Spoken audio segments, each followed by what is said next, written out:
Andrea, good to see you. Thanks for You making a bit of too. time to come and have a chat. Appreciate that. Thank, thank you very much. I know you've got lots of exciting stuff on the go at the moment, so I appreciate you making a bit of time. I wanted to kick off with something that you said to me last time we spoke. Well, actually, it wasn't the last time we spoke, it was the time before, I think. Um, Sure. and it stuck in my mind for a particular reason. You said that, I'm just checking my notes here, Yeah. what you want to do is help people take control of their health. Yeah. Now, that struck me as a really powerful thing to want to do, actually. I mean, Indeed. it also says, do people feel that they're not in control of their health? So it's quite an interesting issue that. I mean, why do you say that, and why does it matter to you, and what's important about what you do, what you're doing in that area? Well, thank you for remembering that. And I'm in agreement with you. I do believe it's a very strong statement about people taking back control of their health. And I say taking back control because we started, well, maybe not so much, the children nowadays that are born into the system now. Um, but we're in this state or as part of transition in healthcare with automation and artificial intelligence and data, and the way that it's going is that the individual loses sight of what's going on and with their health and how it's being used, and there's very little. It's fragmented. I'm sure we've all heard this Yeah. word being bounced around and broken. So with my company Remedy Health, the point is to be able to provide a service which gives the patient, the client, the person the opportunity to take control, to learn, to have a place where they can be educated on what's going on with their health, to make decisions themselves before they actually go to the doctor or to the specialist. And that's what I mean by taking control. Having knowledge. Knowledge is power. Yeah. And there's also, I mean, it strikes me, there's something in there about the importance of autonomy, isn't there? About people Indeed. making their own decisions as well. I mean, Absolutely. how much of a factor is that in the kind of taking back control piece? I mean, I get your point about knowledge, Sure. um, but there's also something about feeling that you're Mm-hmm. making the decisions, isn't there? Mm-hmm. Mm-hmm. And just and showing up for ourselves and being accountable for ourselves in all measures of life. But as some of us have experienced, quite a few of us, health is wealth. And without our health, not much else can really happen. Well, or shall I say, let me retract that. It happens in a different way. Yeah, Yeah. yeah, yeah.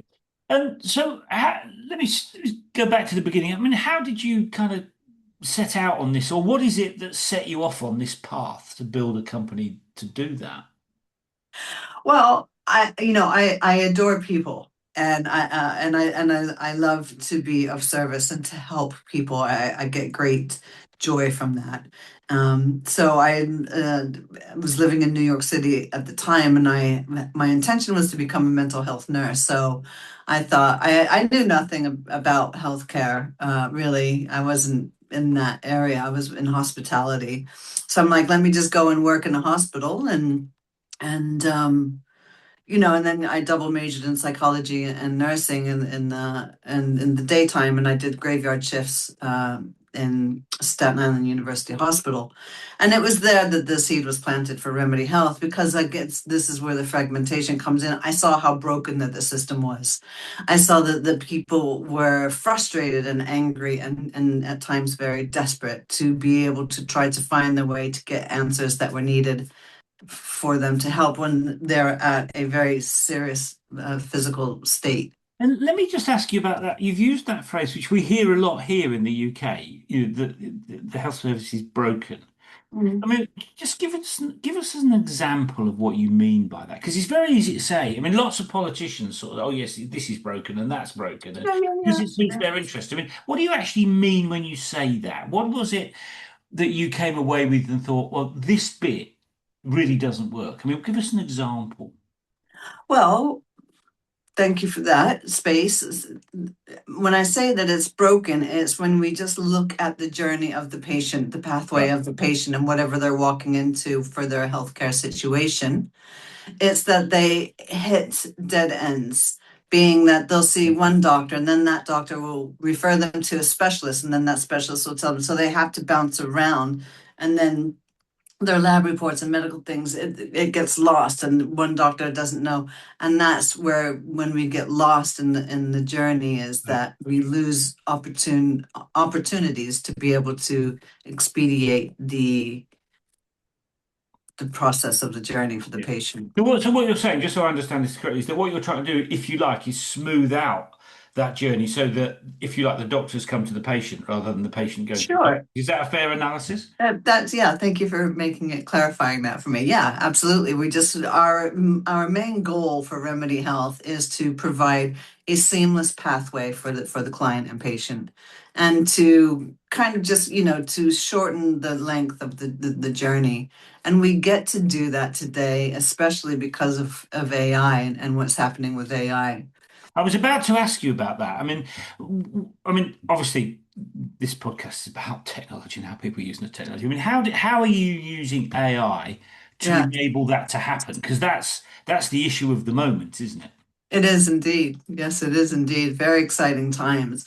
Right now, what we're doing with Remedy Health, so I have an online community where my network is on a WhatsApp community right now, and I'm just using that as a base, a foundation for 2026, for the remainder of 2026. And I myself am building an advisory board and bringing in people who architects within AI. So as I'm continuing to transition my community into that, we'll be using AI agents. We'll be using different AI systems. I don't want to go too deep into it Sure. right now, but yeah, so that's what we're doing. And then by 2027, once we have good momentum in our group, we've expanded the group to different regions and different specialties to keep it clean. And then we will be having investors and building the cornerstone, if you will, for Remedy Health for AI. Yeah. Now, when I talk to a lot of entrepreneurs, pretty much all of them will say that building a business is a bit like riding a roller coaster. There are good days, there are bad days, and there's everything in between. I mean, what is it about this that, if you like, gets you to bounce out of bed every day and get stuck into riding that roller coaster? I mean, what is it about this that matters so much to you?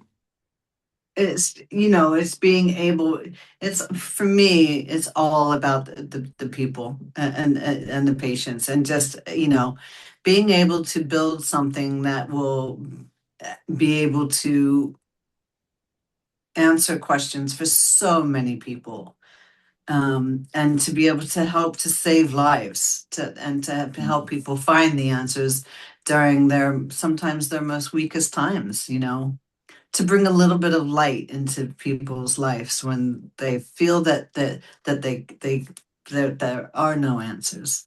Yeah. I mean, it's a very interesting point you make there, because what you're really saying is that when people are at their lowest, when their health is poorest, Don't the give up. system doesn't work very well.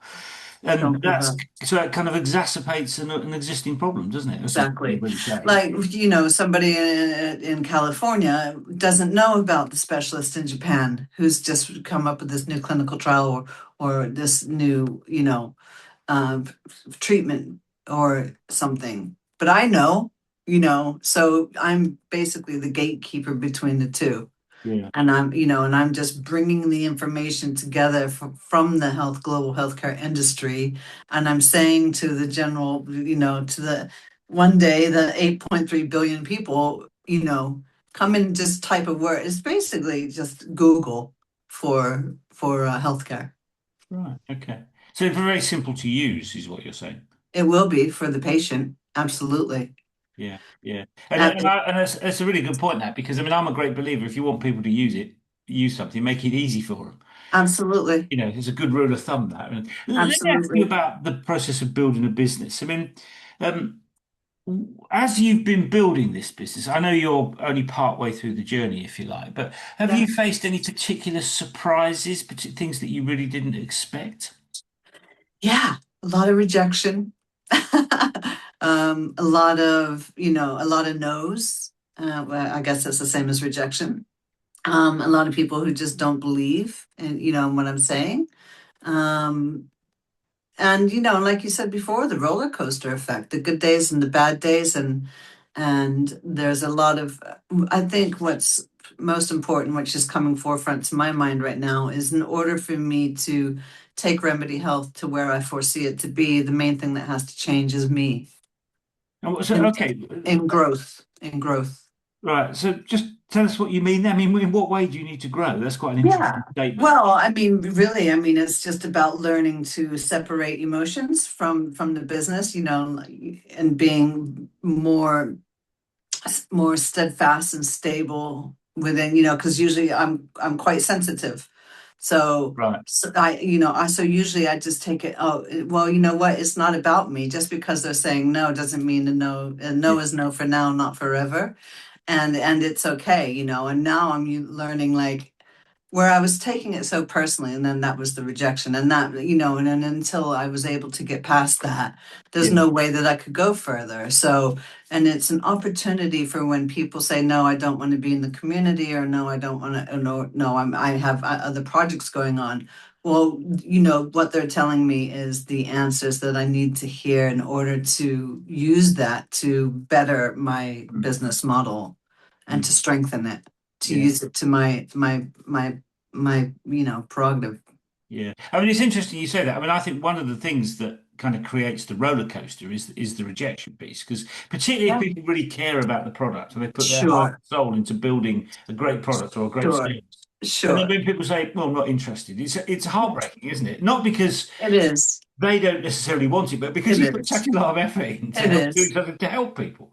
It is. And it's, it's, it's my passion, and it's my love, and I enjoy it so immensely, and I believe in it 100%.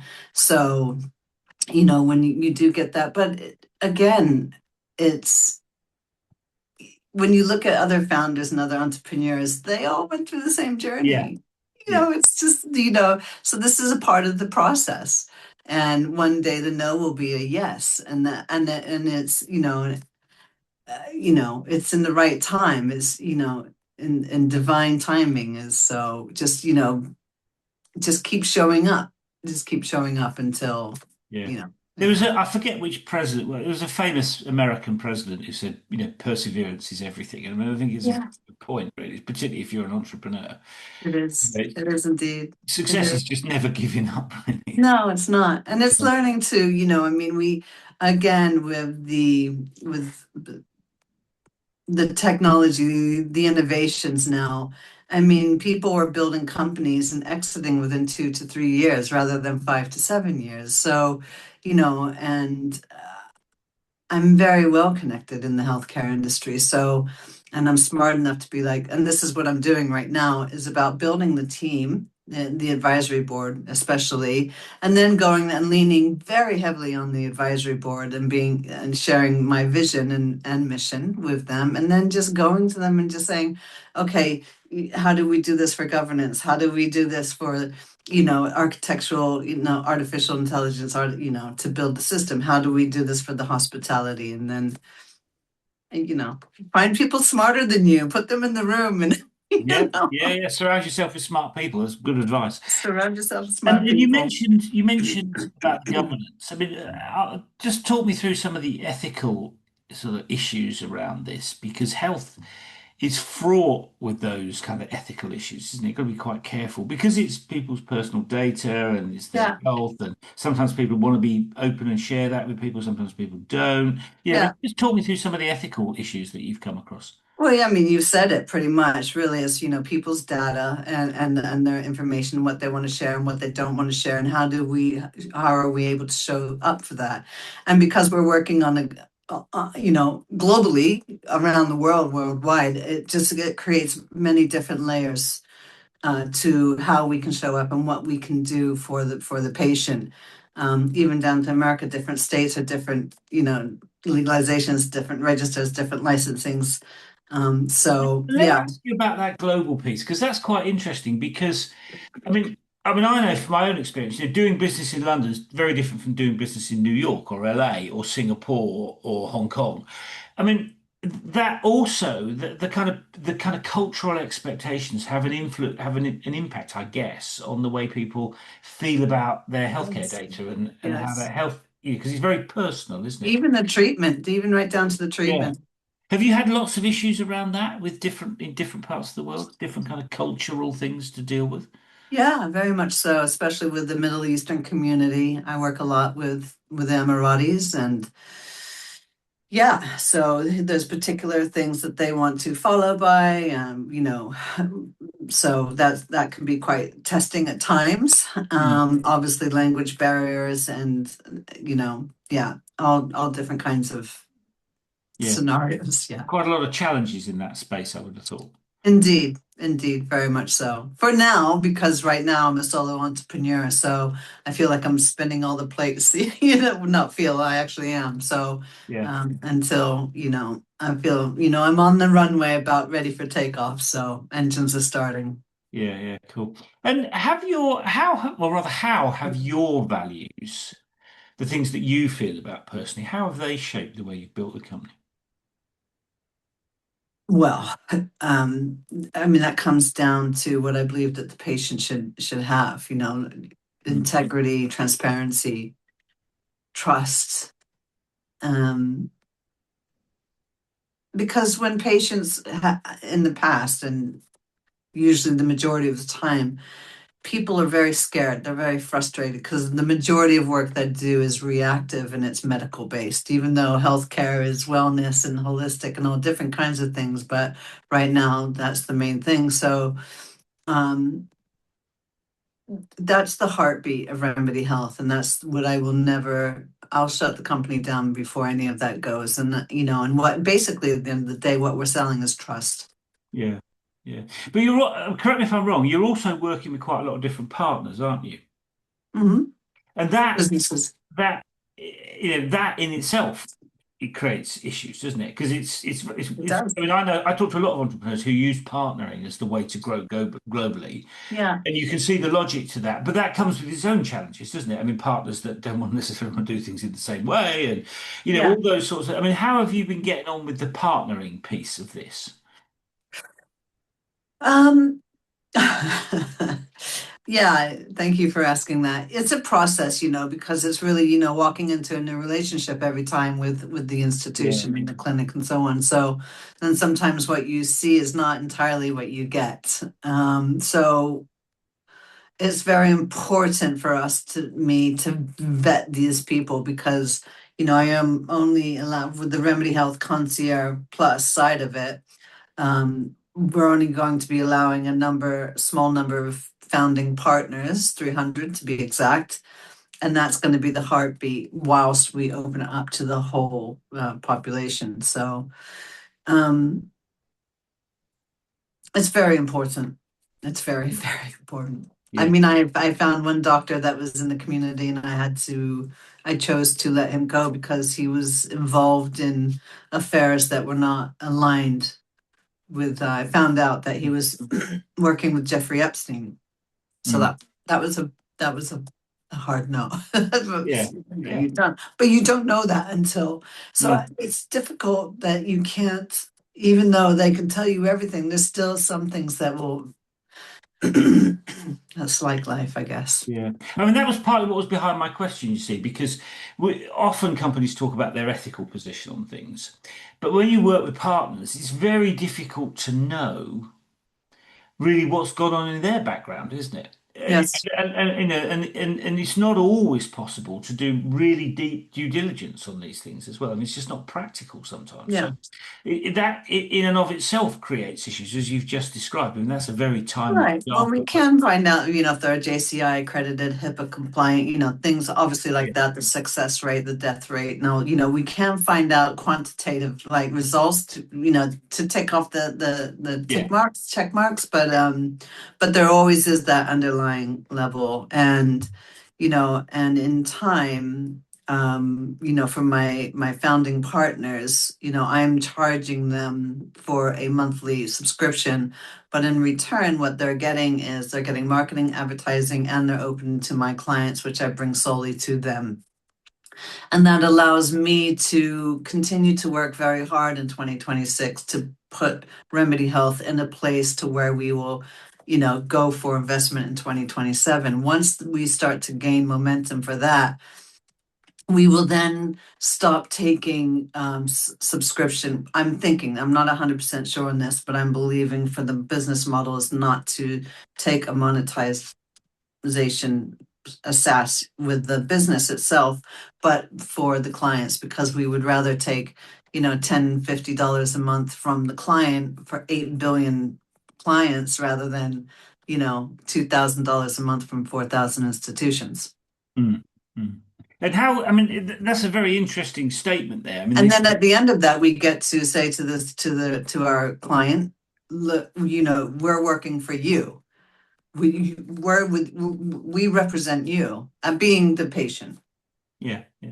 It's one thing to say that though. It's another. I mean, that kind of business model is very difficult to put in place, isn't it? I mean, what Yeah. sort of challenges do you foresee around that? Because that's, I mean, that's. I mean, I know you're very ambitious because we talked about this before, but that is really at scale, isn't it?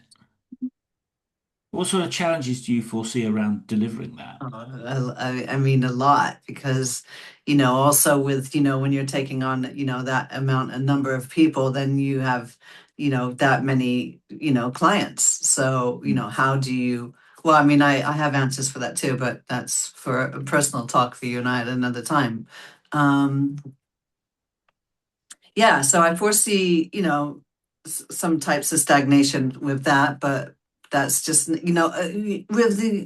with artificial intelligence and agents and the way AGI even AR, augmented reality, virtual VR, virtual Mm. reality, there's so much coming that, um, and this is all very exciting. So, with these instruments and tools and innovations, what we think is difficult today is really just a walk in the park in time to come. Yeah, yeah. And as you pointed out, all that different technology starts to blend together, doesn't it? And you can use it in lots and lots of different ways. And remotely, I mean, that's the joy of this thing. You don't need a huge team to have a big operation, do you? No, I mean, look at the surgeons, doing robotic surgery from, their in Yeah, the comforts of their home, well, not their home, but in, in central London, performing, by robotic surgery, doing surgery on a patient who's halfway around the world. yeah, yeah.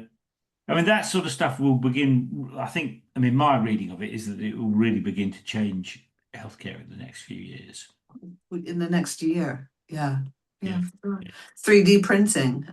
The surgeon, always forget the gentleman's name, and he created by 3D printing a middle ear bone and was restored somebody's hearing by yeah, just, which is so there's so many fantastic stem cell therapies. The yeah, things that we're learning about, and of course the hot word around town now is longevity. yeah, Everybody's on the longevity train, Oh, we're never gonna die. Oh, we're gonna stay young forever. Oh, some people really don't want to do that. Some people, want me to, you know, go the exact opposite way with them. So it's interesting. That's another thing that I love. Is like everyone says, well, what do you specialize in? And I like to say, I specialize in the patient. yeah, Because everybody is different. There's not one day which is the same. Some people need a dentist, some people need knee surgery, some people want plastic surgery. Sometimes it's a child, sometimes it's, I mean, yeah. it's an interesting point. I mean, d diversity is a Mhm. fact of life, isn't it? I mean, it's just is what it is.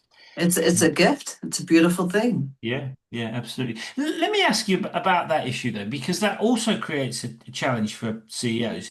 I mean, famously, somebody I can't remember said that strategy is mainly about what you don't do. And the point I think he's getting at is that there are a billion things you could do. The real challenge is working out, well, what am I going to do now? What is the thing that I'm going to do rather than all these things that I could do? How do I, so, my question is, how do you, if you like, separate out the noise from the things that you need to focus on? Because that I've always found that a huge challenge. There's just so many. I mean, I'm easily distracted, but there's so many things that could distract you. But actually, the trick is to work out to focus on, to figure out what the right things are for you to do. How do you approach that problem? Process of elimination and prioritizing. And I'm going through that right now because there's so many things. And it's like, what needs to be done next in order to get me Yeah. to where I need to be? And yeah, and it's really just keeping quiet, you know, going back to, honing, shining my own diamond, really becoming the woman person that I need to become in order to show up for Remedy Health the way that Remedy Health is going to be built. Um, yeah, so it's just, the noise, the white noise, it's just, Mm. But it never goes away, does it? I mean, that's the thing that I it always doesn't. there's always something to distract you. Interesting. I think one of the things, and I do want to share this, I don't know why I feel the need to, but I'm going to. So I'm Christian, and for Lent, one of the things I started to do was meditate every day. Right. And so I meditated every day, and it has been such a profound change in me. Um, In what way? I mean, just explain to people why that made such a yeah, big impact on you. well, it's allowed, turning off the noise, literally. Yeah. Um, Yeah. And within that has come a sense of being and a power, a surety and confidence, and to be able to sift through and to see what needs in, process of order. Mm. Yeah, it's Yeah. great. It's great. Yeah, no, and the research evidence suggests it's great, doesn't it? I mean, it's not just that people Yeah. like meditating. I mean, I don't, I feel like I'm not in a place like I was always in, fight or flight mode, like survival, yeah, survival, and Paul, I've been running on that since 2013. So literally, because I've lived quite a complex life, shall we say. So, and I've, with my nervous system dysregulation, it literally stopped me in my tracks. I got so sick. mm, And I lost my darling mama, went to the morning, and then I have Hashimoto's, which is a thyroid condition, and my TSH level was 85 when it should be 0.02, right? So that took me a year to get back from that. But the reason I share that is because on a cellular level, I was holding on to the trauma of my past and grief, that the body just enough. If mm, you're not going to stop, we're going to stop you. yeah, which presumably must make you feel very strongly about the business that you're in. Oh, 100%. Yeah, 100%. Because people look at you, oh, Andrea, you look great. You look this and da, da, but with chronic pain, yeah, it's not surface level. S- Um, so yeah, so but through that journey, personal journey myself, and coming to the end, and then having the gift of the meditation, mm, I feel invincible now. yeah. Which is great. You sound invincible. But Thank you. let me ask you about that being invincible bit, because what was going through my mind was, I mean, you've talked about the personal impact on you, but I think there's an interesting, you know, when you're trying to build a company, Yeah, being the CEO, as we talked about earlier on, I mean, the roller coaster thing, I mean, it's yeah. a gig. How do you feel about being the CEO, having to make all the decisions, having to, put all the pieces of the jigsaw together to build the Mhm. business? I mean, how does that feel? I know there's a kind of technical process there, but how do you feel about that job? I've been doing it for so long now. It's become a part of me. It's not something that I look forward to hiring a CEO one day and to passing over the baton, and saying, okay, your turn to run the team. As the founder, I'll always continue to share the vision. Um, it's a lot, and I've heard people say, a good founder gets out of the way of the CEO. Mm. and so it's a CEO is a I'm trying to find the words. It's one of the most important roles that a company can have. Probably the most important, isn't it?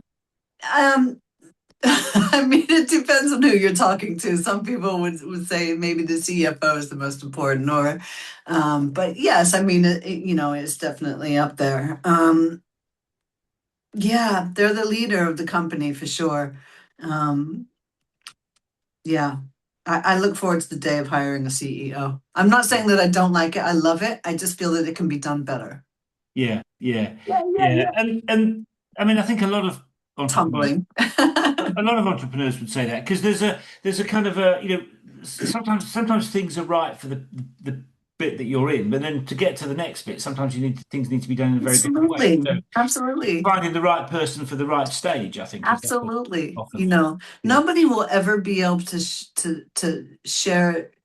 I shouldn't say that. That's quite extreme. It would be hard pressed to find somebody that would share the vision with the passion that I have for Remedy Health.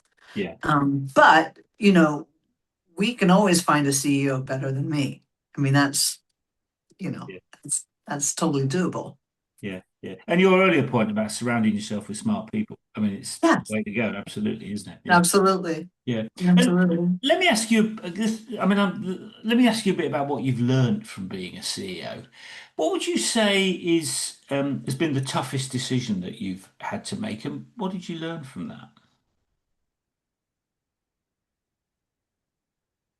The toughest decision I had to make. So I'm a dual citizen, American born, British heart, I like to say.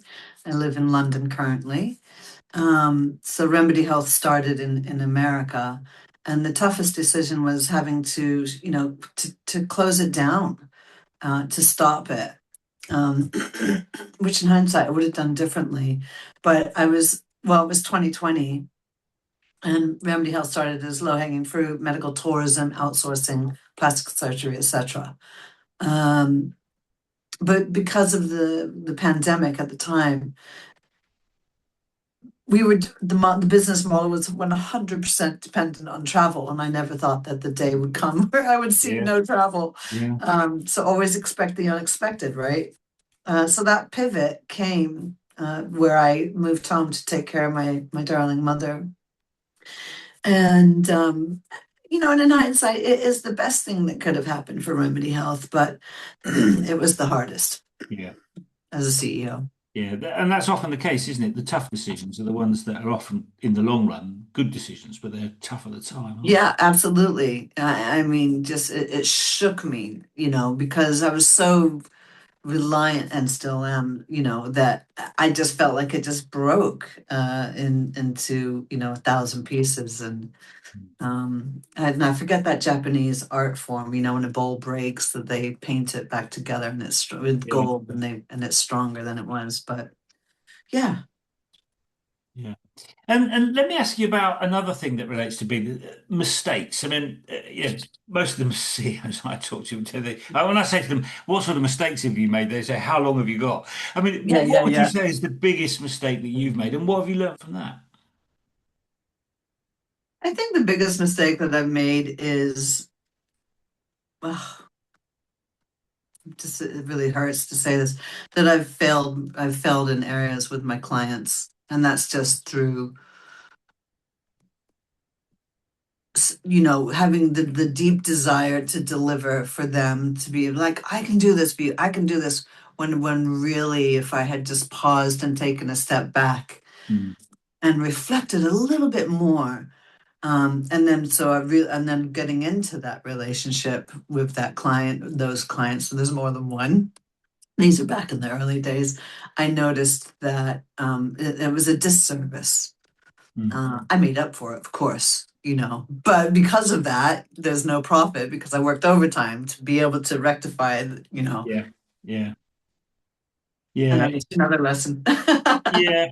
It's an interesting one, that, isn't it? When you try really hard and then you realise that you shouldn't have done. Yeah, It's a really odd feeling, that. it is because, and it's, again in hindsight, because I was leading with my emotion, and really, and it was very selfish and self-centered, I believe, for me, because I just was pressing upon the client because I wanted them to believe in Remedy as much as I did. And then the way for them to believe it is for them to use the service. And what I'm saying without saying it is that I wasn't putting the patient first. I was putting Remedy first for Yeah, the patient. yeah, And it's very humbling to say that, but it's the truth. And the patient still won it in the end. I mean, it was just makeup time, and yeah, but we, you get burned, you learn not to do that again. yeah, yeah. And it's a really important thing to learn, isn't Yeah, it? yeah, Because yeah, it's very exactly. easy to slip into that Well, and yeah. lose sight of what matters to the clients. I mean, I've done the same thing, you know. Elementary measures, and not measuring things, and understanding the steps of process and the pathway to get to the result that is needed. And I guess, Paul, that I had to walk through all this in order to learn and be able to say what I'm saying now. Yeah, So but even though that there was a mistake within the relationship of that service, all ended well. yeah. I mean, one of the things I like about entrepreneurs, I really like about, is that on the whole, they're very quick to realize when they've done something stupid. Yeah, yeah, You know, yeah, and because if they don't, they go out of business. Whereas if I mean, yeah, I've dealt with government departments that are clearly doing stupid things, but they yeah. will never admit it. And that's one of the things I like about entrepreneurs is they're very quick on the whole to realize when they've done something daft, and they're very quick to figure out what they need to do to correct it, which is partly what makes business so exciting, I think, because I mean, we all make. I mean, there's two kinds of people on the planet, aren't there? There are people that make mistakes and people that pretend they don't. It's a really powerful thing, I think, being able to say, okay, well, we got that wrong, but we're going to do it differently, and then you get to a better outcome, which is the thing that I think is sort of drives business to grow and develop and what Mm, have you. I mean, it's a mm. great one of the great things about entrepreneurship, I think. Yeah, that is indeed a very special kind. Yeah. Let me ask you about the flip side to making mistakes. What are the things that you've enjoyed the most around building your business? I mean, because you come across as whenever we've spoken, you come across as really passionate about it. Thank Um, you. what are the things that you look back and think, oh yeah, that was great. Yeah, Where's yeah. tell me about the joy. The joy, the joy, the joy is it's so, you know, if Remedy Health shut down today, I would have already succeeded. And I say that because the joy comes from my clients who have, thanked me Mm, endlessly for being able to save their lives, change their lives, mm. to bring comfort in the time of darkness, and that's the success to me. Yeah, yeah. If you can just help one person, then you've succeeded, and I'm grateful and happy to say that I've helped a few more than that. So Yeah, and it feels good, doesn't it? I mean, I always it's like it when it's things go right for clients. The same thing. it's I get that. everything. It's everything. It's literally everything. I Yeah, mean, the money is good too. Don't but that is that's my why. When if you say what's your why, that's my why. yeah, yeah. Money's just a byproduct, isn't it, really? Money's just a byproduct. And let me ask you, if you to go back to the beginning, and if you think about all those kind of riding that road. Yeah. I mean, if you were to start again from Yeah. scratch, knowing what you know now, is there anything you'd do differently this time round? um, yeah, there is. I wouldn't, I think, well, I wouldn't have acted out of fear, in certain times, certain big paramount times. And it's that learning to pause and to stop. Hmm. That's what I would do differently. Yeah, yeah, But I can only say that now because of those times it's only brought me here. So yeah. No, it's interesting because I agree with you about that. I mean, the thing I've learned is that taking time out to reflect I mean, Yeah. reflecting is another way of saying thinking, isn't it? I mean, Mhm. thinking about things is usually quite a good thing to do before you do them.